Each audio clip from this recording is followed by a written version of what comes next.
नमस्कार मित्रांनो, स्वागत आहे तुमचं या नवीन व्हिडिओमध्ये. आणि आज 4 एप्रिल च्या डेटा ॲनालिसिसमध्ये. तर ॲक्च्युली कालचा दिवस पाहिला तुम्ही की डेटा न्यूट्रल होता आणि सेंटिमेंट जे होते ते ओव्हरऑल मार्केटसाठी, ग्लोबल मार्केटसाठी निगेटिव्ह होते. परंतु इंडियन मार्केट स्टेबल झाले आणि वरच्या लेवलला त्या ठिकाणी सस्टेन आले आणि दुपारनंतर थोडंसं त्यामध्ये सेलिंग आली म्हणूया, कारण डेटा तर न्यूट्रल होते आणि FIs पण निगेटिव्ह आहेत, प्रो पण निगेटिव्ह आहेत आणि आपले रिटेलर बंधू पण निगेटिव्हच आहेत. तर ते फार निगेटिव्ह नाही आहेत. रिटेलरने बराचसं प्रॉफिट त्या ठिकाणी बुक केला आहे किंवा लॉस पण बुक केला असेल, पण नेट टू नेट आता निगेटिव्ह आलेले आहेत. तर दुसरी गोष्ट अशी की जे FIs आहेत ते थोडेसे निगेटिव्ह आहेत आणि पुट्सची संख्या त्यांच्याकडे थोडी जास्त आहे, म्हणजे त्यांनी निगेटिव्ह साईड काल प्ले केलेली आहे.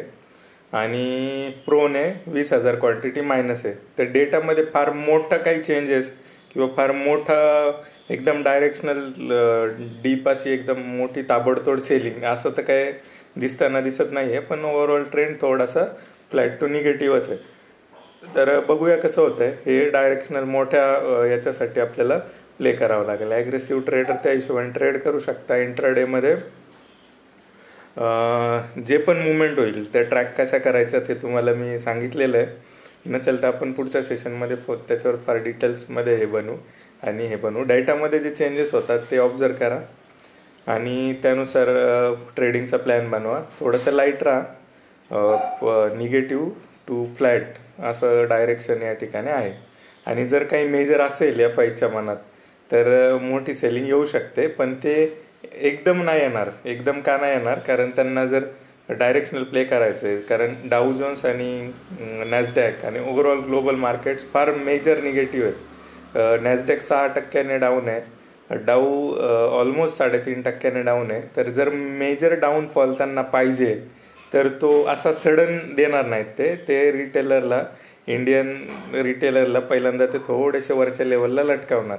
तर ते -40-50 पॉईंटमध्ये मार्केट खेळत राहील असं समजा, किंवा 100-80-90 पॉईंटमध्ये खेळत राहील, कारण ग्लोबल निगेटिव्ह आहे.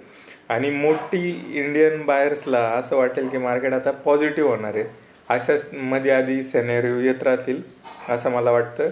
आणि ह्या सेनेरिओला हे लोक जर त्यांना खाली न्यायचं आहे मार्केट, तर इथे ते सेल करण्यासाठी ते प्रयत्न करत राहतील.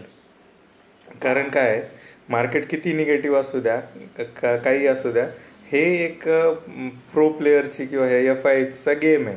जोपर्यंत मोठी क्वांटिटी आपण एखाद्याला चिटकवत नाही तोपर्यंत प्रॉफिट कसा कमवणार? जर मार्केट डायरेक्शनलच खालीच न्यायचं आहे तर रोज 2-2% खाली नेण्याची पण त्यांच्याकडे पॉवर आहे. पण मग अशा वेळी मग लोक येणार नाहीत, फ्रेश लोक जे बाय करतील.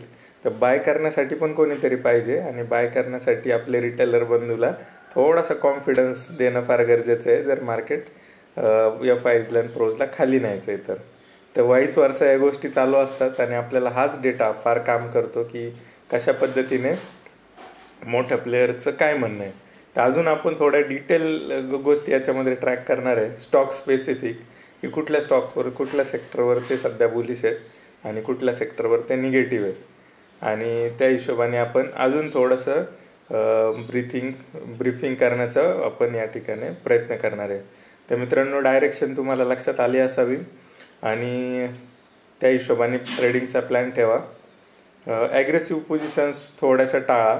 जर सेलिंग दिसते तर घ्यायला काय हरकत नाही, पण डेटा थोडासा फ्लॅट टू निगेटिव्ह आहे. थँक्यू मित्रांनो, आजच्या व्हिडिओमध्ये एवढंच.